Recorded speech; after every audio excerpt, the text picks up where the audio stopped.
किसी ने कहा कि 22 जनवरी को मस्जिद आबाद करो और ऐसे आबाद करो कि ईद उल फितर और ईद उल अजहा का मंजर नजर आए। तो ये क्या बात है साहब? और इस्लाम तो हमेशा से ये कहता है कि हर दिन आप मस्जिदों को ऐसे आबाद करो कि हर दिन ईद उल फितर ईद उल अजहा नजर आए। लेकिन 20 पर 2 तारीख की खुसूसियत कुछ नहीं है। नानू रिजाल वहुम रिजाल, हो सकता है कि उसका फायदा उनके पास कोई और हो, अलग बात है। लेकिन मैंने हालात को सामने रखकर ऐसे बयानात को सुना जब लोगों ने मुझे सुनने पर मजबूर किया। तो 22 तारीख को मस्जिद आबाद करो, क्या बात है ये 22 तारीख को मस्जिद आबाद करने की खुसूसियत के साथ गुजारिश करना या हुक्म करना? आबाद करो आज ही। अब जुमे में जो मंजर है वही असल में पैदा करो। ये जरूरत नहीं है, ये इबादत है, इबादत। असर में, मगरिब में, ईशा में, कल फजर में, कल जोहर में, असर में हम जब तक जिंदा रहे और दुनिया जब तक रहे मस्जिदों का माहौल ऐसे बनाओ। लेकिन 22 तारीख को इस मंजर के साथ मत जोड़ो।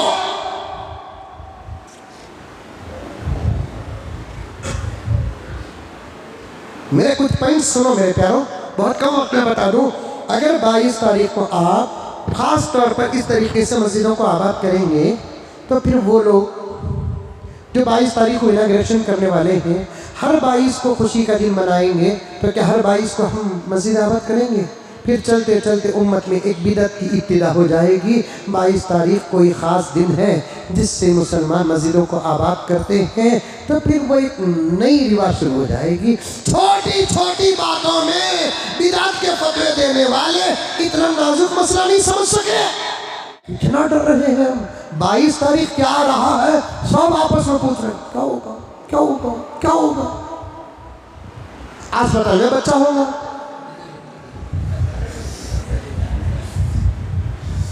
या नहीं तो कुछ भी आउट होगा, क्या होगा। 22 जनवरी से हमारा क्या ताल्लुक? क्यों तबसरे, क्यों डिस्कस, क्यों बहस? नॉर्मल 21, 20, 19, 18 जैसे गुजार रहे हैं वैसे गुजारो।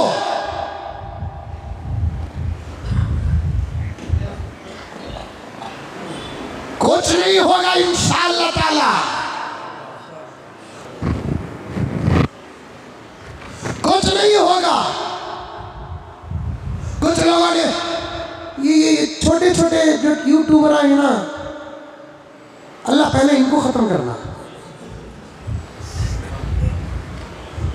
मुझे भी बहुत सर खाते हैं, मैं तो आजकल उनके पास जाना भी छोड़ देता। जब उन्होंने अपने सब्सक्राइब्स बढ़ाने के लिए खामखा की इंटरव्यू ले रही,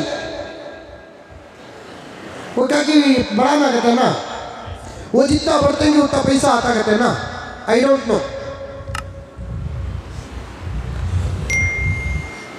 20 पर 2 जनवरी को मुसलमान क्या करना है मुल्क में? जैसे ही वो माइक और वो यूट्यूबर वो ये नहीं तो क्या कहते हैं उसे, उन्हें किसी के पास चले जाता है तो फिर इंटरव्यू देने वाले समझ जाते हैं आहा मेरी किस्मत का दरवाज़ा खुल गया।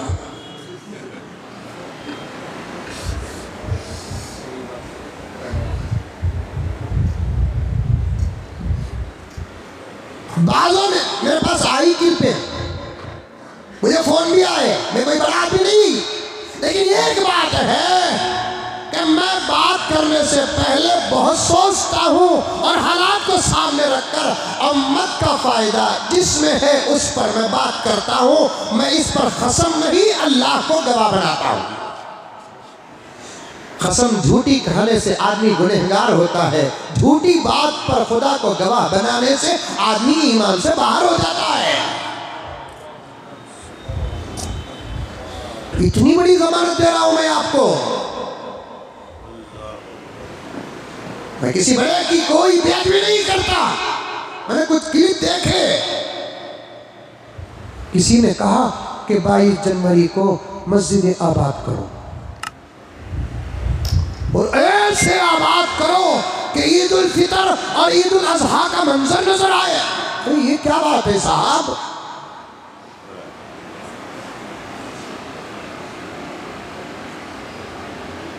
और इस्लाम तो हमेशा से ये कहता है कि हर दिन आप मस्जिदों को ऐसे आबाद करो कि हर दिन ईद उल फितर ईद उल अजहा नजर आए। लेकिन 20 पर 2 तारीख की खुसूसियत कुछ नहीं है। नानो रिजाल वहुम रिजाल, हो सकता है कि उसका फायदा उनके पास कोई और हो, अलग बात है। लेकिन मैंने हालात को सामने रखकर ऐसे बयानात को सुना जब लोगों ने मुझे सुनने पर मजबूर किया।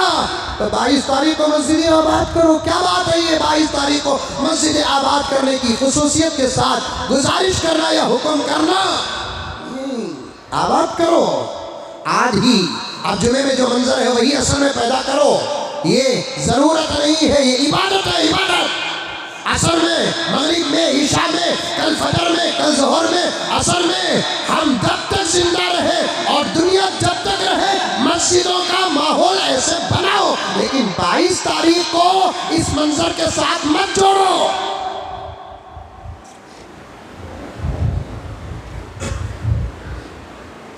मेरे कुछ पॉइंट सुनो मेरे प्यारों, बहुत कम वक्त में बता दूं। अगर 22 तारीख को आप ख़ास तौर पर इस तरीके से मस्जिदों को आबाद करेंगे तो फिर वो लोग जो 22 तारीख को इनाग्रेशन करने वाले हैं हर 22 को खुशी का दिन मनाएंगे। तो क्या हर 22 को हम मस्जिद आबाद करेंगे?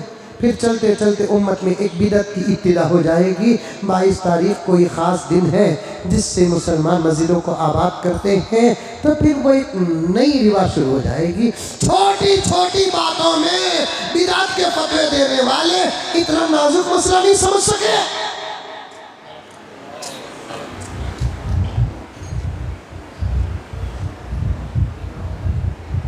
इबादत के मौके में मस्जिदों में जमा होना, उस पर फतवे लगे तो फिर 22 तारीख को मस्जिदों को खास तौर पर, अरे दुश्मन ने यह भी कहा कि 22 तारीख को मस्जिदें आबाद करो। दुश्मन हमारे आदमी नहीं है, एक दुश्मन उनका आदमी। माना मैं ये वीडियो क्लिप जो सुना उनको नहीं बोल रहा हूँ। एक दुश्मन ने कहा नहीं कि 22 तारीख को मुसलमान मस्जिदों में, मदरसों में 11 मरतबा जय श्री राम कहो। बोला कि नहीं बोला? तो फिर उसका एक नमूना हमें पेश करे जैसा हो जाएगा ना। बात सही है कि गलत है? अरे बोलो भाई, गलत है तो बोलो, माफी मांग लेता हूँ, तौबा कर लेता हूँ। मैं कोई बात ऐसी कहूँ जो गलत हो, मुझे उसका इल्म नहीं। कोई अगर मुझे बताता है तो मैं उसे रुजू कर लेता हूँ। कोची भी डूबती टोपी गिरती नहीं, डूबता गिरता नहीं। रुजू अच्छी चीज है। किसी दुश्मन ने कहा कि 22 तारीख को मस्जिदों में, मदरसों में 11 मरतबा जय श्री राम कहो, और हम लोग जब मस्जिदों में 22 तारीख के दर्द को मिटाने के लिए अल्लाह के दरबार में हाजिर होकर ला इलाहा इल्लल्लाह भी पढ़ेंगे, लेकिन दुश्मन तो ज़रूर कहेगा कि मुसलमान मस्जिदों में भी जय श्री राम कहा है। दुश्मन को कभी मौका नहीं देना।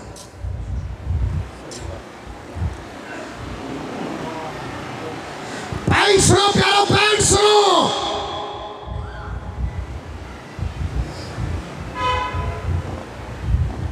इबादतों में आका ने फरमाया कि दुश्मनों की मुखालफत करो। इबादत में, मोहब्बत में नहीं, खिदमत में नहीं, सेवा में नहीं, हमदर्दी में नहीं, खाने में नहीं, खिलाने में नहीं।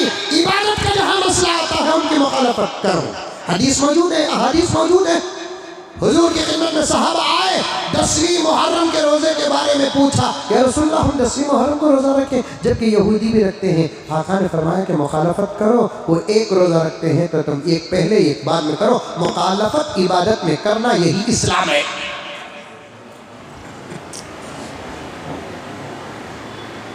खालिफुल यहूदा वल मुशरिकीन, मूंछ और दाढ़ी के बारे में आका ने फरमाया मुशरिकीन और यहूद मूंछ बढ़ाते हैं, हम क्या करें या रसूल अल्लाह? आका ने फरमाया कि तुम मूंछ कटाओ, दाढ़ी बढ़ाओ। अब ही अंकल हर घर में दिया जलाओ, हर घर में दियो, वो बात करने के वास्ते पीएम बने। सो कोरोना आया तो तालियां मारो गए, पिलटा मारो गए। अरे भाई, इंसानियत का रिश्ता, मुल्क की धरती को सामने रखकर मैं पीएम से पूछना चाहता हूँ, तुम्हारी मंदिर है, तुम्हारी मंदिर की खुशी मनाओ, उसमें हर घर में दिया जलाने का तुम हुकूमत करने बैठे हैं या मंदिर चलाने बैठे हैं?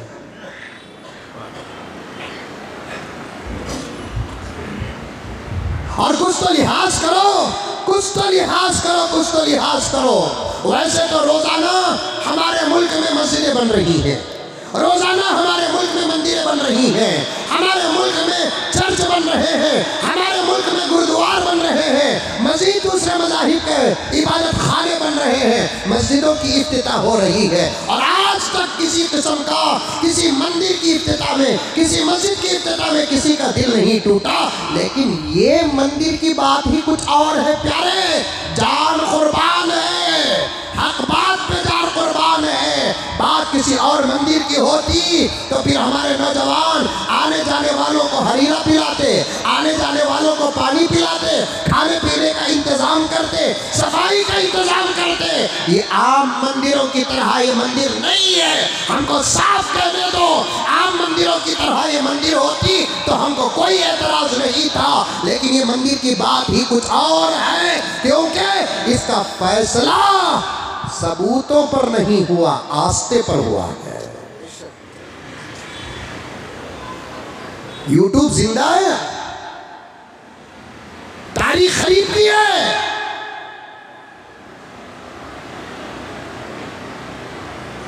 यूट्यूब जिंदा है, तारीख खरीद ली है। हमारे मुल्क की अदालत उज़्मा जिस दिन उस जमीन का फैसला सुनाती है, वो अल्फाज आज भी मौजूद हैं।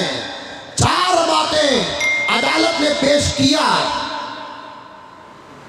क्या अदालत ने ये तस्लीम किया कि बाबरी मस्जिद बाबर और उसके सिपह सालार मीर बाकी ने तामीर की है। इस बात को अदालत उज़्मा सुप्रीम कोर्ट ने कबूल किया है। दूसरी बात, खुद अदालत सुप्रीम कोर्ट, मैं बड़ा अदब करता हूं, अदालत है, भूल चूक हो जाती है। अदालत ने इस बात को तस्लीम किया कि बाबरी मस्जिद किसी मंदिर को तोड़कर नहीं बनाई गई, ये मैं नहीं, अदालत ने तस्लीम किया है। रोड करते होंगे, रिकॉर्ड करते होंगे, अदालत ने यह भी तस्लीम किया 1949 में मस्जिद में राम परकिट और नमूदार नहीं हुए।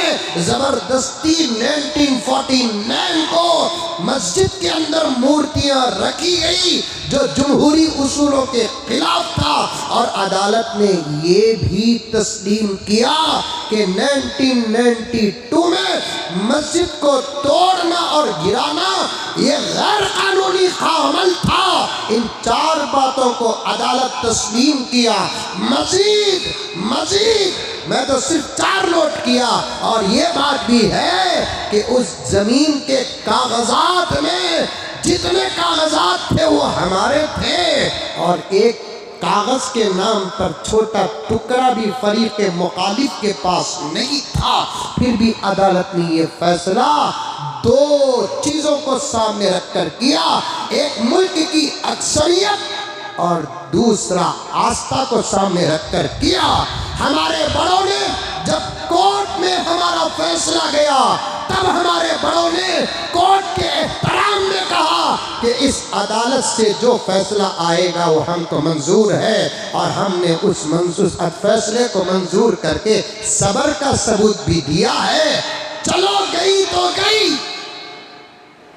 अदालत जब फैसला सुना देती है तो फिर उस पर बहस की गुंजाइश हमारे मुल्क की जमहूरियत, हमारे मुल्क की इज्जत, हमारे मुल्क के वक़ार को मजरूह करता है। हमारे बड़े जो वादा किए उस वादे पर कायम रहे और खामोशी से है कौम को तसल्ली दी, कौम को सब्र दिया, कौम को दिलासा दिया। और हमारे इस मुल्क के 35 करोड़ मुसलमान अदालत के कानून को और अदालत के फैसले को सुनकर सब्र का दामन थाम कर रखा।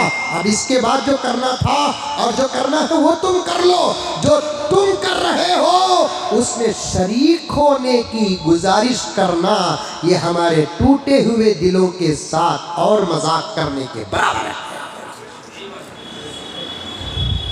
ये तो ऐसा हो गया जबरदस्ती बीवी को तलाक दिलाए, छोड़ रहे बोल रहे तलाक बोल रहे नहीं तो मार डाल तूने बोलकर जबरदस्ती शौहर को तलाक दिलवाए, फिर उसी लड़की का किसी दूसरे से निकाह कर को वो शौहर को वलीमे की दावत दिए सका होगा। ये बात है।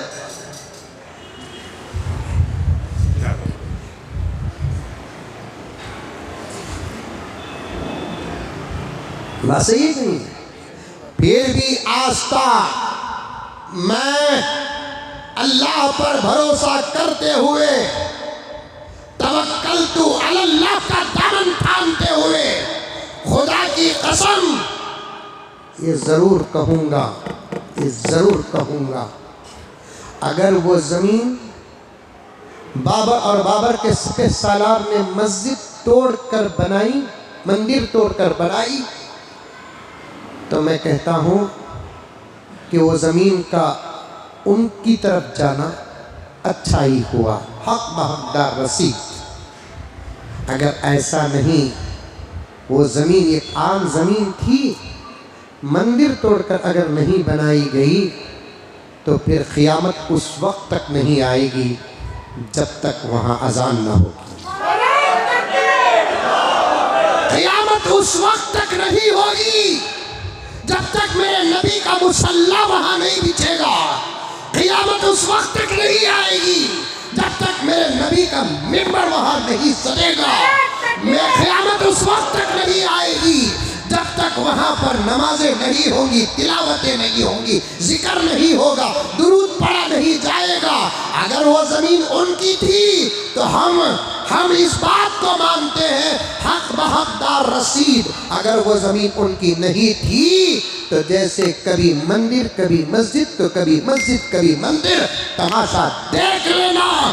क्यों? हमारा ईमान है प्यारो, हमारा ईमान है जब ज़मीन जुमला सुनो, हमारा ईमान है हमारी चीख कभी बेअसर नहीं होगी। हमारी चीख शेर है, हमारी चीख कभी बेअसर नहीं होगी। ज़मीन खामोश सही, आसमान बोलेगा। हमारी चीख कभी बेअसर नहीं होगी, ज़मीन खामोश सही, आसमान बोलेगा। डरने की कोई ज़रूरत नहीं है मेरे प्यारो। 22-21 की तरह गुजारो, 22-20 की तरह गुजारो। ऐसे टेंशन के हालात में नबी ने हिफाजत का सबक तो दिया, इबादत का सबक नहीं दिया। पॉइंट नोट करो। ऐसे टेंशन के वक्त में नबी ने हिफाजत का सबक दिया। मस्जिदें उस दिन खास तौर पर आबाद करने की कोई ज़रूरत नहीं है। आम तौर पर खाते पीते रहो, चलते फिरते रहो, खरीदते बेचते रहो। कोई छेड़ता है तो सब्र कर लो। बस घर से निकलते वक्त दुआएं पढ़कर निकलो। अगर हमारा ईमान दुआ पर नहीं तो हम क्या खाक मुसलमान हैं? क्या नबी ने सहाबा को टेंशन के वक्त में ये दुआएं नहीं सिखाई? ये दुआ जरूर पढ़ना। अल्लाहुम्मा इन्ना नजअलुका फी नुहूरिहिम व नऊज़ु बिका मिन शुरूरिहिम। ये दुआ जरूर पढ़ना। अल्लाहुम्मा अंसुरिल इस्लाम वल मुस्लिमीन। ये आयत कुरान पाक की सूरह यासीन की जरूर पढ़ना। यासीन की करामत नुज़ूल के वक्त भी थी, यासीन की करामत सहाबा के ज़माने में भी थी, यासीन की करामत अब भी बाकी है। जब यासीन शरीफ नाजिल हुआ, तफसीर उठाकर देखे, हुजूर को ख़त्म करने का प्लान चल रहा था। हजूर को अलियाज़ बिल्लाह मारने का प्लान चल रहा था, मशवरा फैसले में बदल गया। न रहे बांस न बजे बांसुरी, आज रात मोहम्मद को खत्म कर देना। खबर नबी तक पहुंच गई। अल्लाह ने मेरे नबी से फरमाया, आराम से आराम करो, मोहम्मद मारने वालों से बड़ा बचाने वाला होता है, मारने वालों से बड़ा बचाने वाला होता है। इसीलिए हमारे उलमा लिखते हैं, शहादत अच्छी मौत, पैगंबर को ये शहादत, ये मौत मैदान में नहीं आई, इसलिए कि अगर पैगंबर मैदान जंग में शहीद होते तो फिर ये इशारा मिलता, ऐ काश के कोई ना मारता तो पैगंबर और जिंदा होता। पैगंबर अधूरी जिंदगी दुनिया में गुजार कर नहीं गए, मुकम्मल जिंदगी गुजार कर गए। अल्लाह ने फरमाया, ऐ मोहम्मद सल्लल्लाहु अलैहि वसल्लम, आराम से आराम करो, जब हमारा हुक्म आएगा तुम घर से बाहर निकलना। अली को बुला लो, आगे रात गुजरी, हुक्म खुदाबंदी आया, मोहम्मद सल्लल्लाहु अलैहि वसल्लम अब निकलो।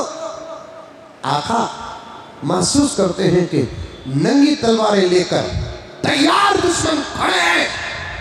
आका ने अल्लाह के दरबार में अर्ज किया, इलाहुल आलमीन, दुश्मन तैयार है, क्या करूं? अल्लाह ने फरमाया, पढ़ लो आयत, बिस्मिल्लाहिर रहमानिर रहीम, वजअलना मिन बैनि ऐदीहिम सद्दन व मिन खल्फिहिम सद्दा फ़अग़शयनाहुम फ़हुम ला युबसिरून। पढ़ो पैगंबर, मिट्टी पे दम करके उड़ा दो। ये आयत दुश्मनों को अंधा बना देती है, ये आयत दुश्मनों को अंधा बना देती है। मैं कहूँगा आपसे कि उस दिन पढ़ो, आज भी पढ़ो, कल भी पढ़ो, सफ़र शुरू करे तो पढ़ो, बसों में बैठे तो पढ़ो, ट्रेनों में बैठे तो पढ़ो, फ्लाइटों में बैठे तो पढ़ो। डरने की ज़रूरत नहीं है, डर हमारी डिक्शनरी में है नहीं। डरना है तो उससे डरो जिसके कब्जे में कायनात की ताकत है, जो चाहे वो करता है, उसके अलावा किसी से मत डरो। हम मोहम्मद के गुलाम हैं, जिए तो गाजी बनकर जीते हैं, मरते हैं तो शहादत नसीब होती है। डरने की कोई ज़रूरत नहीं, वो कर रहे हैं खुशी, उनकी खुशियाँ उनको मुबारक है।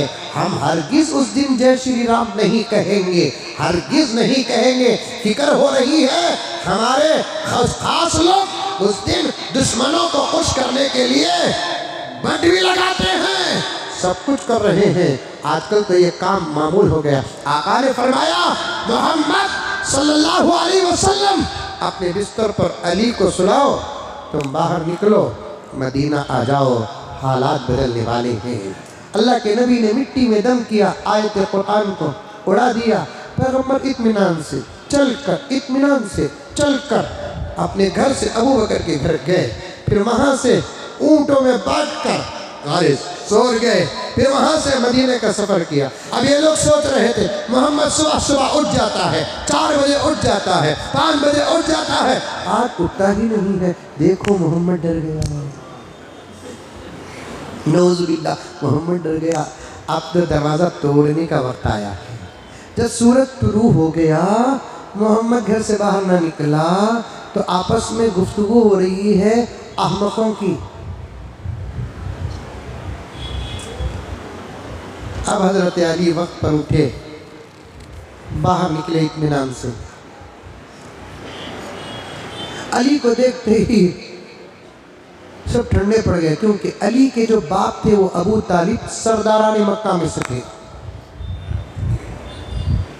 मार तो नहीं सकते, फैसला हुआ किसे मारने का, अलियाज़ बिल्लाह, मोहम्मद को मारने का। नजर आ रहा है कौन? अली।